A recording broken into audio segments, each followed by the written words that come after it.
Dok, apa sih gejala seseorang yang kekurangan zat besi? Kalau dia masih kayak HB11 atau 10 itu kadang gak ada gejala, anak masih lari-lari gitu.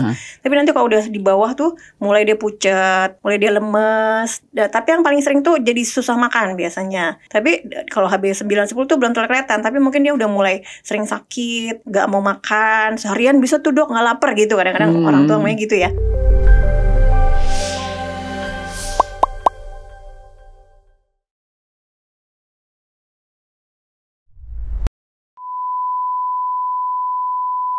Kita tahu bahwa nutrisi buat anak-anak itu sangat penting, terutama ketika mereka masih sangat kecil. Dan hari ini kita kedatangan narasumber Dr. Agnes Tri Harjaningrum, dokter dan spesialis anak ya. Dan beliau juga seorang penasehat dari sebuah organisasi, bisa sebut organisasi, bernama Nutrisi Keluarga.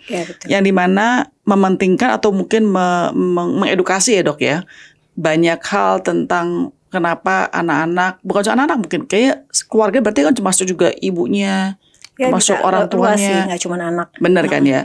Nah tapi hari kita mau ngomong spesifik satu topik, yaitu masalah zat besi di anak-anak.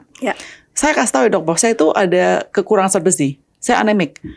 Jadi ferritin saya rendah, misalkan ferritin salah satu hemoglobin saya juga rendah dan lain sebagainya. Pas saya kecil sih enggak.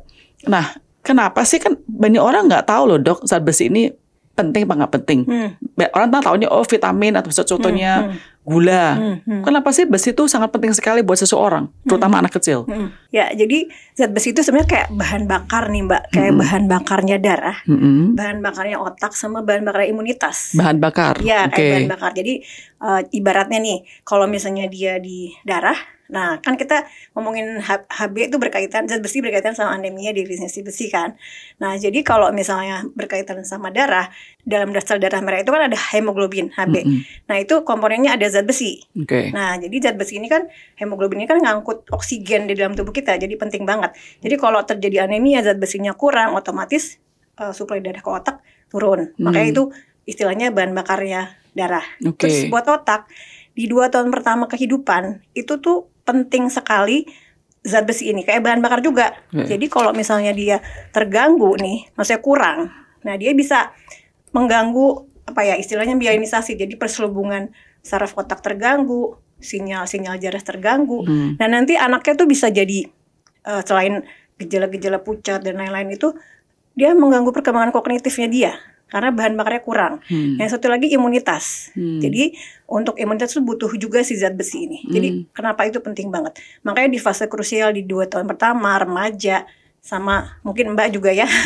Di masa-masa yang mungkin mbak kurang makan zat besi, itu bisa gitu. Oke, kita sekarang kita bahas satu ya dok ya. Dokternya bilang umur 2 tahun pertama tuh sangat penting zat besi.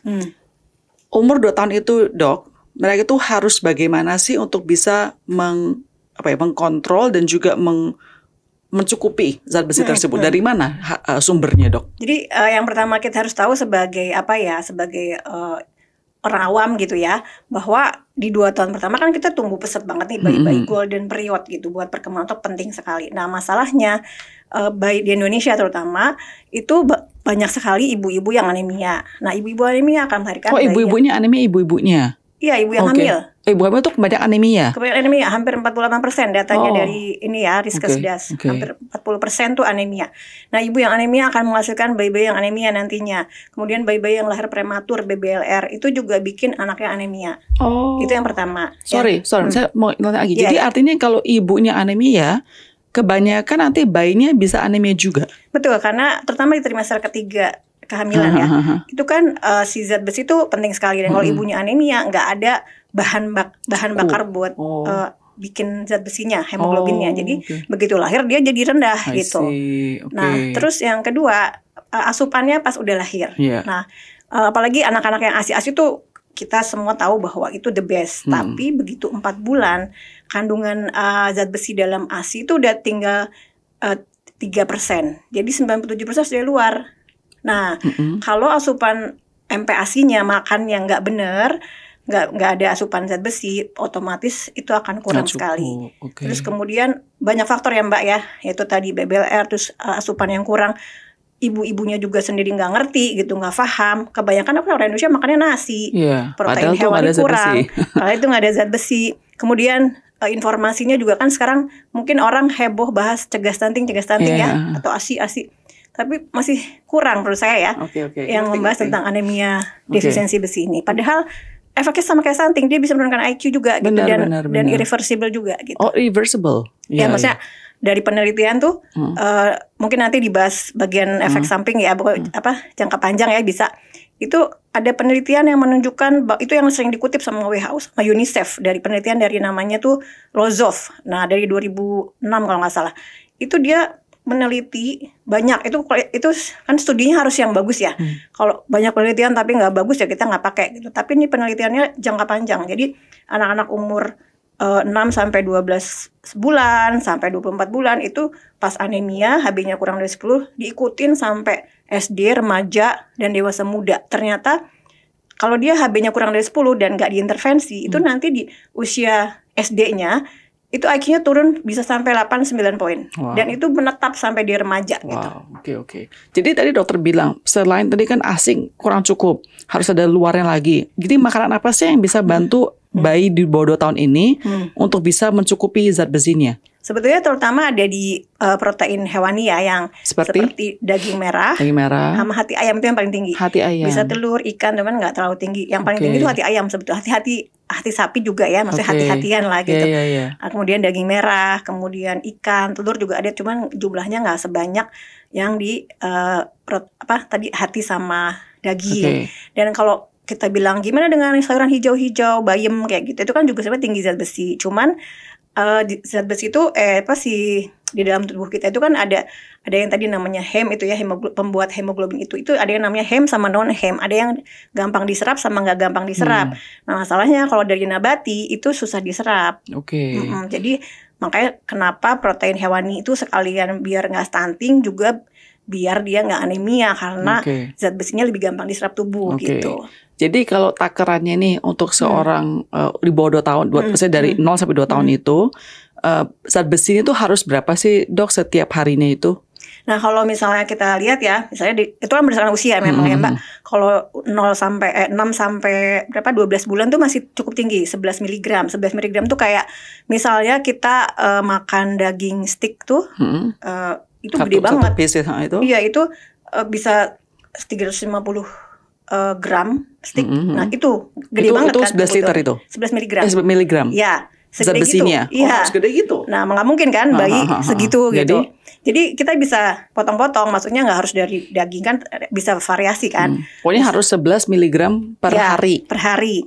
Nah, maka itu kenapa ada MPASI fortifikasi. Itu salah satu tujuan WHO membuat MPASI fortifikasi itu biar bisa masukin zat besi di dalam MPASI-nya gitu. Nah, terus bisa contoh dokter bilang kalau dia udah di atas 2 tahun nih ke remaja, harus berapa takarannya? Nah, tadi ya kalau di bawah setahun itu dia sampai 11 mg, nanti 1 sampai 3 tahun 7 mg.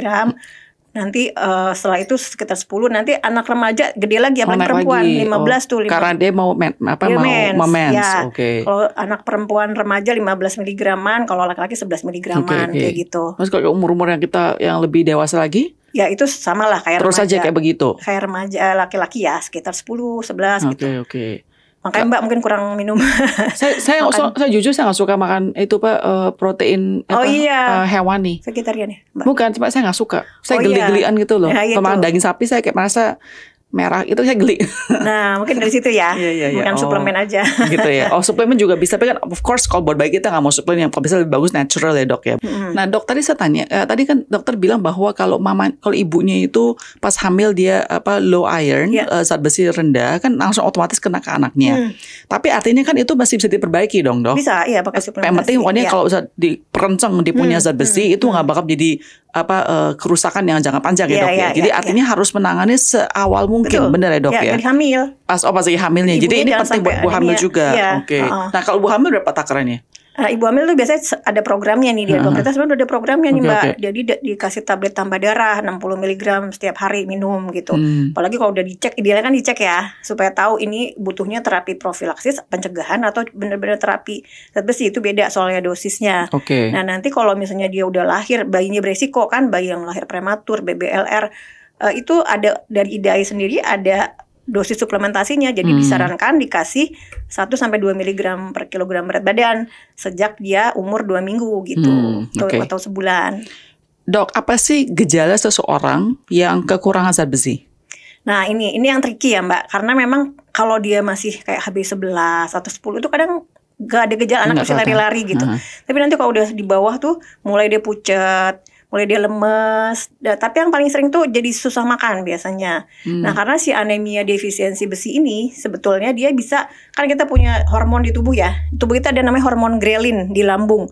Nah itu kalau dia anemia defisiensi besi itu hormon grelin itu seperti ditekan, jadi anaknya nggak lapar-lapar itu bisa.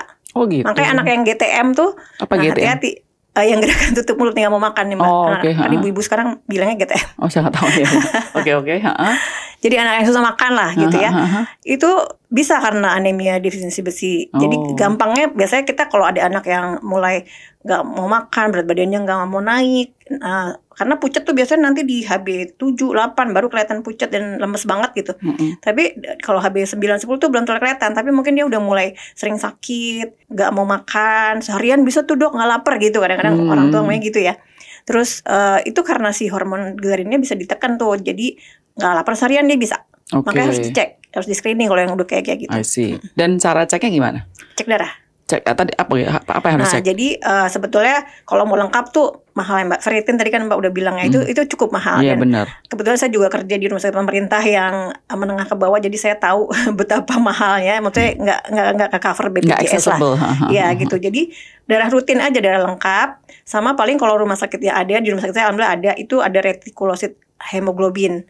Nah idealnya sih ferritin, terus serum iron, terus TIBC yang gitu tuh banyak lah. Tapi itu mahal banget. Jadi paling gampang darah rutin. Kita lihat nanti ada komponennya namanya MCV sama retikulosit hemoglobin, itu udah cukup sebenarnya. Oke.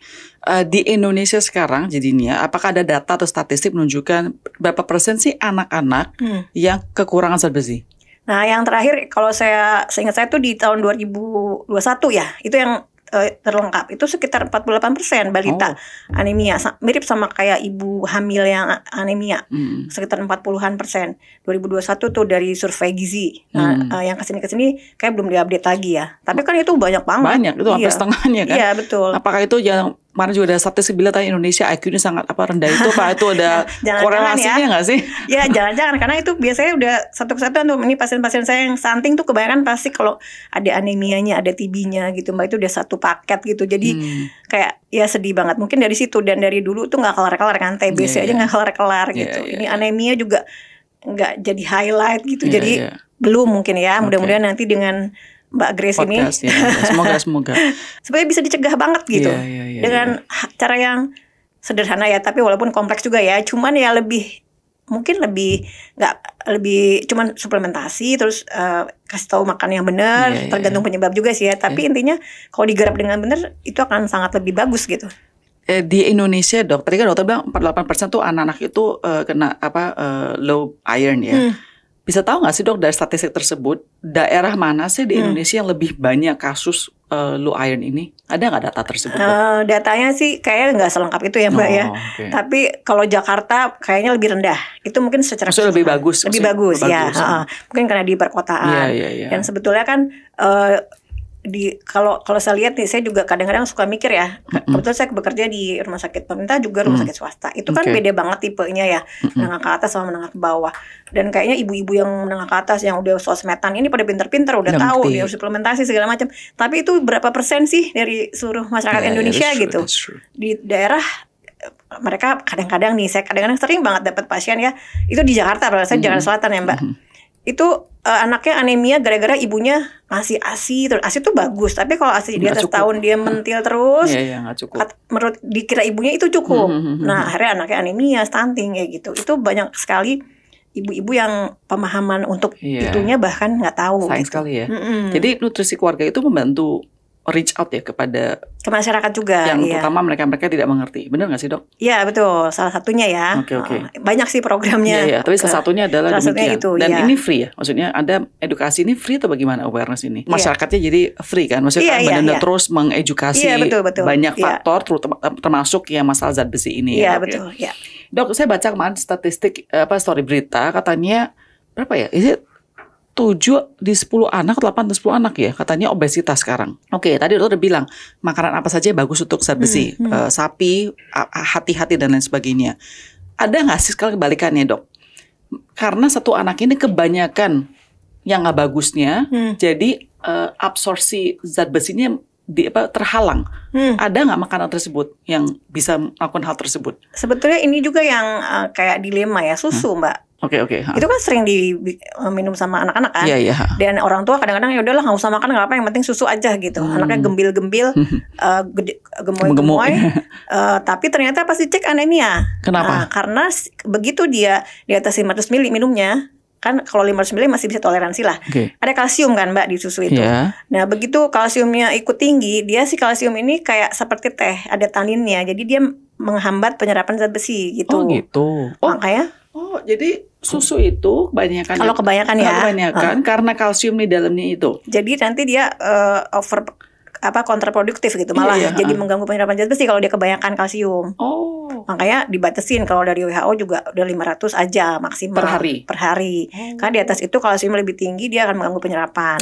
Nah anak-anak yang gemoy ini sering juga saya jumpain, mereka tuh kebanyakan makan manis, protein yang enggak, minum susunya kebanyakan gitu. Nah itu juga bisa mengganggu penyerapan zat besi. Kalau di penelitiannya dicek, saya belum baca detail sih ya, tapi mungkin anak-anak obesitasnya juga jangan-jangan kekurangan zat besi juga gara-gara dia kebanyakan minum susu misalnya gitu. Oh jadi ya susu tuh bagus, tapi dan juga sekarang kan banyak susu yang ternyata tambahan flavor, jadi ada gula-gulanya juga ya, Dok, itu yang terlalu strawberry, manis, coklat dan lain sebagainya. Makanya saran dari WHO tuh kalau mau susu tuh yang sukrosanya 0 sama plain. Dan bukan cuma susu secara susu, karena kan banyak makanan ada susunya kayak keju dan lain sebagainya. Oh menarik. Tapi boleh nggak saya tanya di luar buat anak-anak kalau umur perempuan yang masuk menopause, ya kan kita kan takutnya adalah mereka kan nanti kalsiumnya kan menurun ya Dok ya, takutnya osteoporosis dan sebagainya. Kan juga ada anjuran kalau mereka begitu make sure kalsium tinggikan, mungkin susu dan lain sebagainya. Jadi gimana kok kayak begitu, bisa contradictory atau what is your suggestion? Ya intinya jangan kebanyakan juga sih. Jangan kebanyakan. Jangan lebih dari 500, kalaupun memang dia tadi kalau saran saya sih dicek dulu ya Mbak ya. Dilihat HB-nya berapa. Kalau dia ternyata 9, 7 itu kan dosisnya beda. Itu harus dosis terapi, dosis zat besinya. Jadi mungkin dia kasih suplementasi selama 3 atau 6 bulan sampai bagus, baru setelah itu bisa membaik gitu. Dok, selain kognitif jangka panjang nih ya, masalah kekurangan zat besi, apalagi sih selain itu ke depannya, apakah nanti bisa contoh dia umur 50 tahun nanti kena osteoporosis kah atau kena jantung? Tadi kan dokter bilang emang kena semuanya, tapi apa sih yang kayak misal contoh saya bisa tanya nih, 3 hal yang bisa langsung kena efek kalau zat besi itu apa sih? Untuk jangka panjangnya ya? Jangka panjang, tiga saja yang coba. ada penelitiannya tuh Mbak yang tadi kognitif ya. Kognitif 1. Gangguan. Terus emosi juga, gangguan perilaku. Dia mengganggu regulasi emosi juga. Karena memang di otak kan, maksudnya di 2 tahun pertama ini juga ada, karena dia bahan bakar otak, kalau misalnya terganggu, akhirnya sambungan-sambungan sinyal-sinyal itu terganggu, itu juga mengganggu perilaku juga. Jadi ada yang tadi sama penelitiannya si Lozov ini, nanti di usia remaja dia mengalami gangguan regulasi emosinya juga. Bisa gitu. Walaupun itu tergantung parentingnya juga ya. Mungkin kalau di anemia tapi parentingnya bagus, nggak terlalu berpengaruh. Tapi itu juga mengganggu emosi, perilaku, terus nanti jadi dia nggak kreatif gitu ya, kemampuan berpikirnya juga turun. Itu kan sangat istilahnya kalau kita ngomongin stunting, nanti masa depan generasi kita jadi bukannya emas tapi jadi cemas. Nah ini juga sama gitu. Oke. Terus ketiga? Yang ketiga, anaknya jadi gampang sakit, imunitas. Imunitasnya turun. Jadi kalau anak itu gampang sakit, salah satunya mungkin karena zat besinya itu kurang ya? Kurang, betul. Jadi gampang sakit. Ini apalagi ya anak-anak di bawah 2 tahun ini. Kalau misalnya dia anemia, udah pasti sering banget batuk pilek, diare, bolak-balik. Akhirnya berat badan gak naik, akhirnya stunting. Itu kayak udah satu paket gitu. Oke. Kalau sekarang orang tua nonton video ini ya dok ya, apa sih advice paling kuat dokter kepada orang tua ini?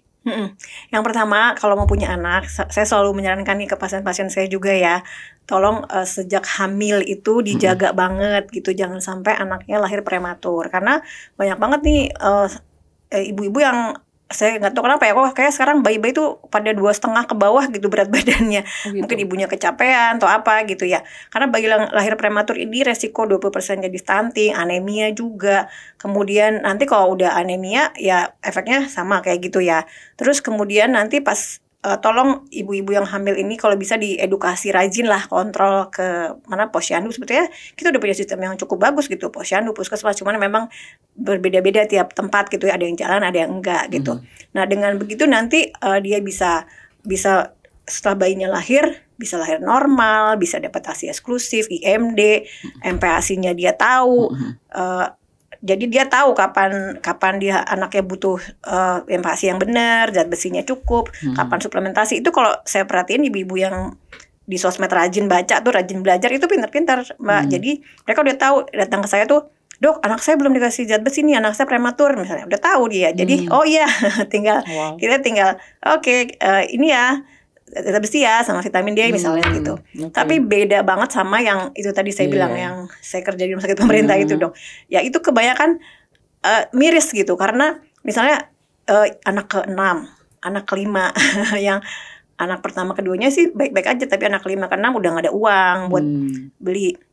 Kayak kemarin saya baru aja dapat tuh, dia nangis-nangis di KDRT lah, terus kemudian anaknya stunting, anemia juga, itu karena nggak mampu beli, jadi makannya cuman pakai bubuk perasa doang. Itu di Jaksel loh, nasi sama bubuk perasa doang, nggak pernah makan boro-boro beli daging kayak gitu.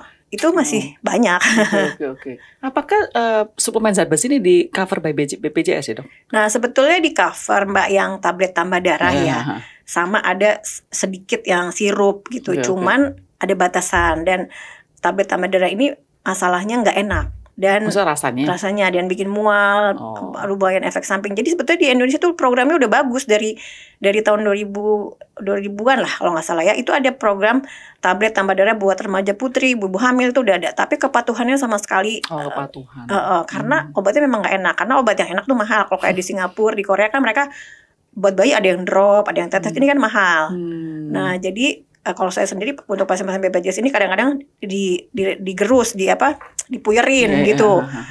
Ada yang muntah, ada yang enggak, beda-beda responnya. Itu yang jadi masalah juga. Terus saya mau tanya dok, kan dokter sebagai spesialis anak nih. Tapi saya jujur jarang loh, bahkan pas anak masih kecil, jarang banget spesialis anak saya pergi itu dulu kayak ada bicara masalah zat besi, kekurangan atau informasi hal tersebut. Apakah dokter anak di Indonesia itu umumnya bukan mengerti, saya umumnya apakah juga peduli atau concern dan mengutarakan kepada pasien-pasien yang ketemu. Soalnya saya jujur nggak pernah dikatakan hal ini loh dok. Mungkin kalau dulu belum terlalu, saya juga jadi dokter anak belum sampai 10 tahun ya. Mungkin dulu belum rame ya, belum ada sosial media. Sekarang sih udah udah Mbak, jadi di mana di sosial media nih dokter-dokter anak juga udah banyak yang edukasi tentang anemia definisi besi, terus udah cukup banyak lah, dan awarenessnya juga udah lumayan meningkat gitu, dan suplementasi dari IDAI juga ini udah digembor-gemborkan gitu, karena memang sepenting itu. Tapi memang kita agak telat ya dibanding di luar negeri. Kalau di luar negeri itu kayak tadi mungkin yang belum kita sebut ya tentang fortifikasi itu. Di Indonesia juga udah ada, di luar negeri tuh ada yang udah pada berhasil gitu, kayak misalnya di Costa Rica, di Chili, penelitiannya tuh mereka dari tahun 96 terus program fortifikasi buat anemia defisiensi besi, nanti 2006 udah selesai, udah angka anemianya udah turun. Nah di kita ini udah tahun berapa, 2025 gitu kan. Nah jadi kita memang telat sih kalau saya bilang. Tapi sekarang apakah udah ada fortifikasi pangan? Kalau fortifikasi kan di Indonesia sebenarnya udah dari dulu juga ya Mbak ya, dari dulu udah ada peraturannya, cuma masalahnya pelaksanaannya itu yang kadang kayak misalnya tepung di Indonesia udah ada fortifikasi, cuman hanya brand-brand tertentu karena mahal kan, terus nggak semua orang Indonesia makan tepung. Beras itu harusnya beras, tapi beras juga belum nih di Indonesia. Masalah oplosan tuh berasnya? Iya, makanya. Oplos bukan oplosan katanya. Iya, makanya baru pilot project aja, tapi belum. Padahal kalau di India, di mana mereka, di Filipina mereka udah taruh di beras itu lumayan. Oke, I see. Susu juga pasti ya, karena itu udah dari WHO udah harus, kalau susu formula harus ada fortifikasi zat besi gitu. Kalau Indonesia susu formula udah ada zat besi pasti cuman tinggi ya. Karena itu, jadi WHO tuh punya istilahnya namanya Codex Alimentarius.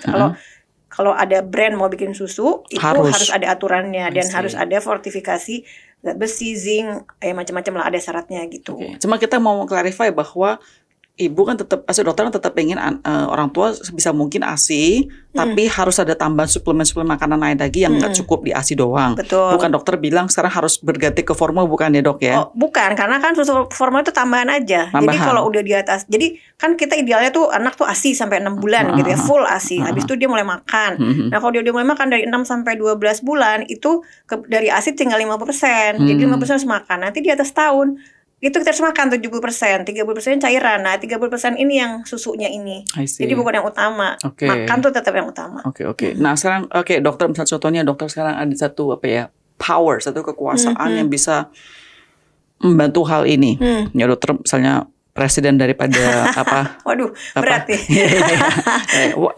Apa sih hal pertama dokter akan kerjakan agar isu ini bisa diturunkan? Karena ini sebetulnya dari pemerintah ya. Jadi dokter dokter presiden nih.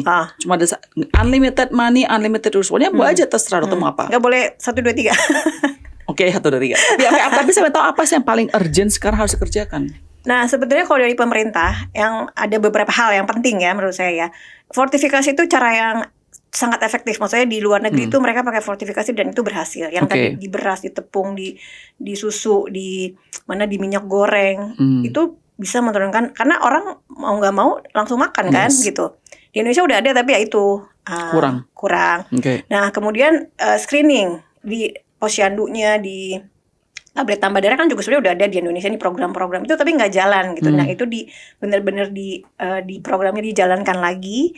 Terus kemudian ya itu, karena kalau sebetulnya kita udah punya base yang bagus nih, posyandu, puskesmas itu kalau memang dijalani dengan benar itu udah sesuai on track gitu. Kayak tablet tambah darah, screening itu kalau dijalankan itu insya Allah bisa men-screening bayi-bayi dan bayi-bayi itu akan oke gitu ya. Tapi kenyataannya sekarang sendiri-sendiri kan, jalan-jalan sendiri-sendiri gitu. Nah itu sama edukasi, which is basically sekarang kan dokter udah kerjakan dengan nutrisi keluarga ini ya. Oke, Dok, thank you so much untuk informasinya. Semoga sangat berguna bagi teman-teman nonton hari ini ya. Thank you so much ya Dok ya. Sama-sama. Makasih Mbak Grace sudah dikasih kesempatan.